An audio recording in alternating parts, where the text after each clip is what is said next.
안녕하십니까, 박사입니다. 지난 금요일 아랍에미리트가 하마스와 이스라엘 간 휴전을 발의했는데 미국만 반대표를 던졌습니다. 아랍에미리트가 발의하고 90개 이상의 국가가 지지한 휴전 결의안에 영국이 기권하고 미국만 유일하게 반대했습니다.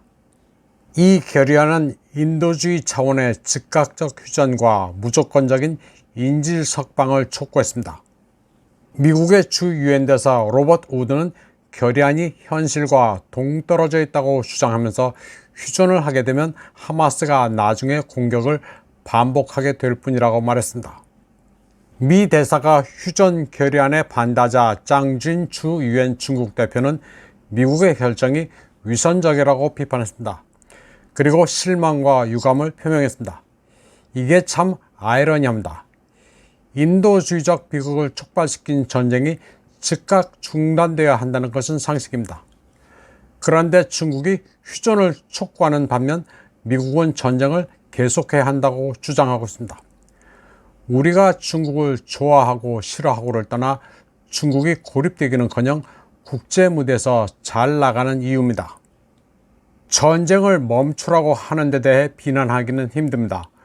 오히려 미국이 고립되고 있습니다.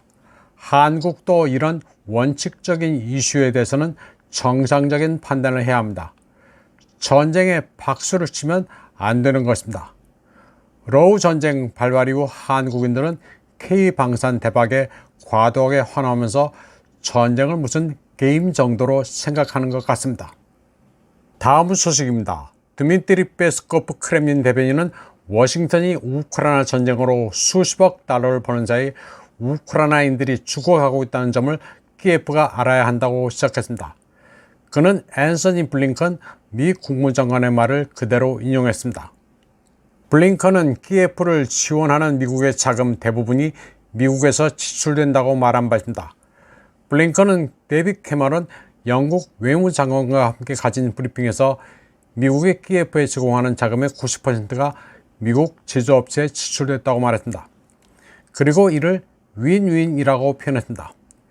블링컨의 이 말은 미국이 장부상으로는 키예프에 자금을 지원하지만 실제로는 미국 무기업체에 바로 간다는 것입니다.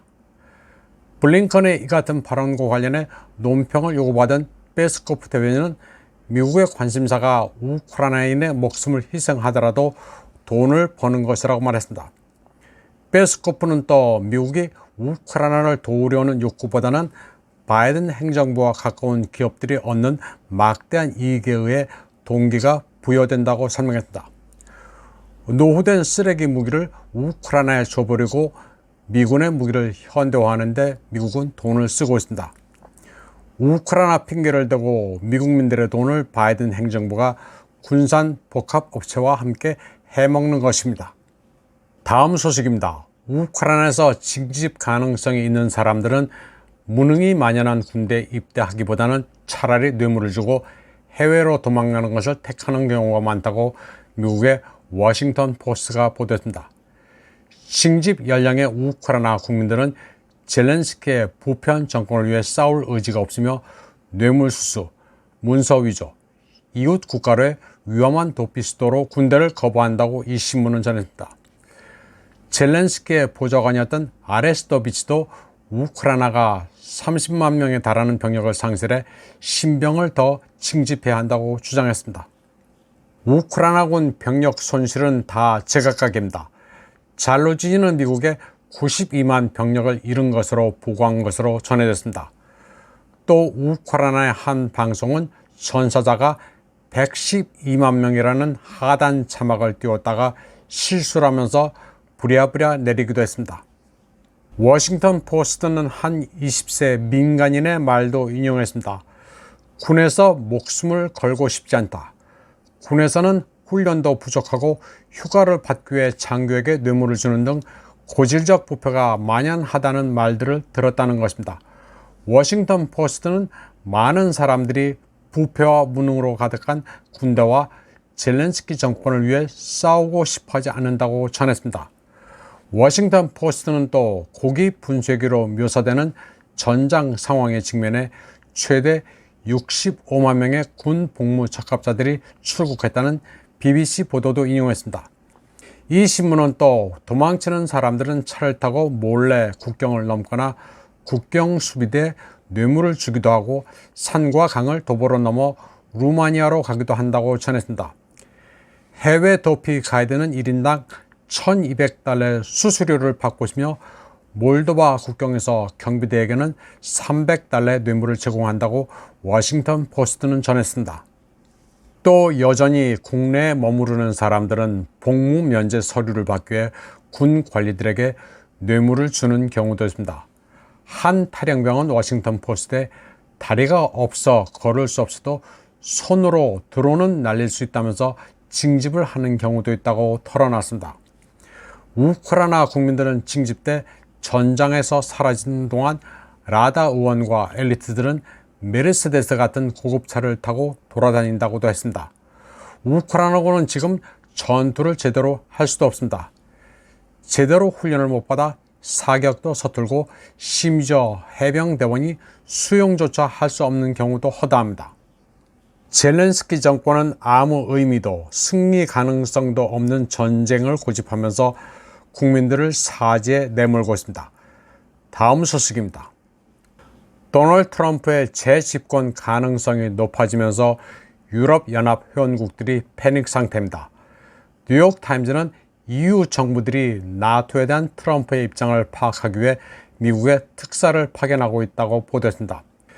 트럼프가 백악관에 복귀할 경우 그가 미국의 나토 탈퇴를 추진할지 어떨지 속내를 파악하기 위해 유럽 특사들이 트럼프의 측근과 접촉해왔다고 이 신문은 전했습니다. 미 대선까지 1년도 안 남은 상황에서 트럼프는 공화당 추정 대선 후보로 대부분의 여론조사에서 조 바이든 대통령을 앞서고 있습니다.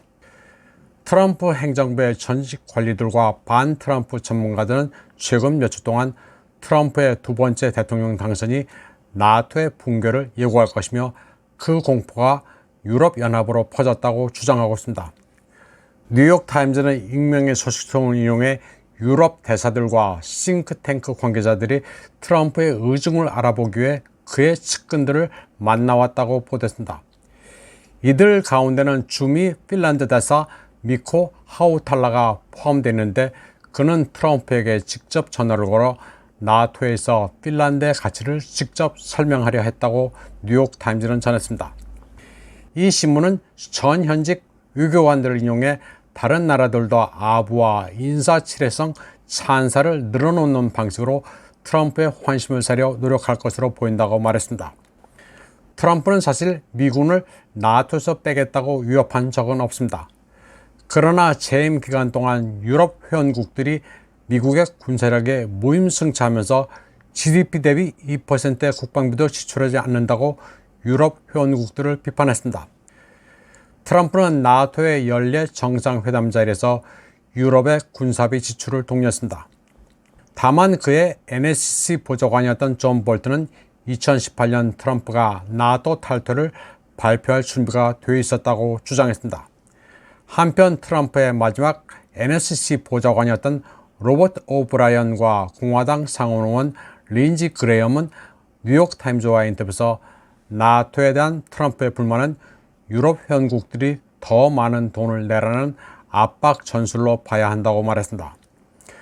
트럼프는 이와 관련해 뉴욕타임즈에 보낸 성명에서 미국 동맹이 미국민을 보호하는 데 기여하고 미국민의 피와 재산을 무모하게 위험에 빠뜨리지 않도록 하는 것은 모든 미국 대통령의 의무라고 말했습니다.